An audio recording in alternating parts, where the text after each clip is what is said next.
And you were talking about assuming that everyone has a family and a mortgage. So I understand that you have a family. Yep. How is it having a family, a wife and kids in this industry? Because especially as assistant director, you're off on location a lot of the time. Sometimes. I've been very fortunate. The business has changed. The business always changes. Right. So I mean, if somebody says, well, the business has changed, and it's always going to change. It's always going to become something new. And if you're not changing with it, then you're going to be unemployed. I found for myself a few years back that as I had kids, my best place was to find work in town, and that meant doing kid shows. Because kid shows are shot by a couple of networks, and they're all done local. Mm-hmm. Now, that's not to say that Disney isn't trying to move stuff to Vancouver, because they are. It's not to say that they wouldn't do kid shows in Georgia or Louisiana, but I found a certain niche here, and it's allowed me to sleep in my own bed at nights as opposed to a hotel in the middle of nowhere. I have friends that have done shows in Eastern Europe, and I've been offered jobs like that, and I've been very selective because to me, I'd rather make a little less money and be here than make a lot of money over there and live the consequences of how it affects my family life and my marriage. It doesn't do me any good to not see my kids grow up. The whole point of having kids is you want to see them. The whole point of having a house is you want to live in it. Yeah. A good friend of mine said, hey, honey, I've got a chance to go do another film in Hawaii. And she said, okay, so that'll mean you'll have slept in your house 1 week this year. Now, you can't tell me that doesn't have a negative effect. When I was single, I did a lot of commercials on location. Yeah. We traveled everywhere. That was awesome. I don't know that I'd want to do that anymore, at least for a while. My kids are going to get into college eventually, and then, who knows? Maybe we'll I'll take a film in Europe. Who knows? But I like being here. Okay. And so does the assistant director hire PAs to work on a show? Yes. Okay, so if you're new to the industry and you want to just get some experience on set without being like an extra, you want to work behind the scenes, how do you start out as a PA if you don't know any assistant directors or you don't know anyone at the studio or you have no connections? Where do you begin?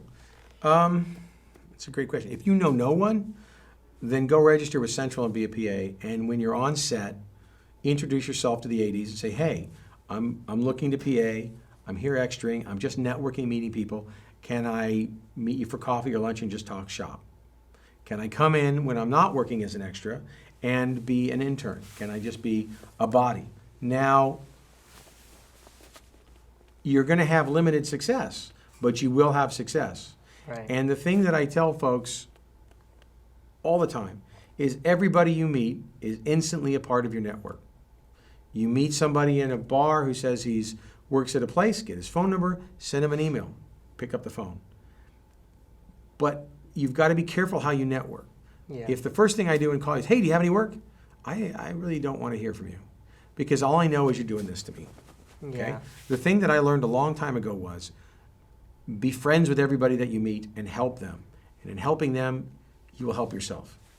In other words, you call me, how's it going? Greg, how's the family? How the kids? Kids are great, doing good, on a job. You finding work? No, it's difficult. Well, now I've got a conversation with you. Right. As opposed to, I need. Yeah. Okay?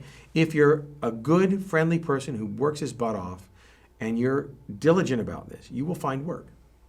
You've got to prove yourself, and you've got to go out and do freebies sometimes. Right. You've got to figure out ways of networking. You've got to go to movie screenings or whatever screening groups are out there, but that's just part of the hustle. If somebody offers you a job, even if it's a job at a show that's not great and it's your first job, take it and be excellent at that job. The guy who's on the job now, front office PA, is the guy answering phones. He said to them at the beginning of the show, boy, I would love to get into post. Week 4 of the show, the post PA quit. Now he's the post PA. So he went from being a guy who'd never worked in the business to be a guy who's answering the phone to be a guy who's running the post office. And guess what he's sitting next to? The editors, the post-production supervisor. He's going to see all of that and how that works. Yeah. He's also going to meet all the vendors. And every one of those people are people he needs to be friends with. And by staying in touch with them, they'll say, oh, I have a job going. They're looking for somebody. Are you available? If you're not on the tip of their tongue, they will forget you. Yeah. So your job is to stay in contact, but not be too much of a pest. But at the same time, still reach out. Most people don't. Most people keep their circles very closed. Right. Don't do that. Okay. And on that, I want to thank you for sitting down with me. My pleasure. All right. My pleasure. Thank you.